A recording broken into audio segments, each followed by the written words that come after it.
आरे उड़ता चिड़ैया देखली गगन में, नहीं रहे जवन के पखिए राम।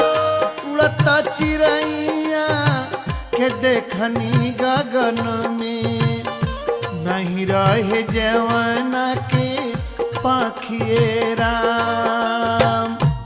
एक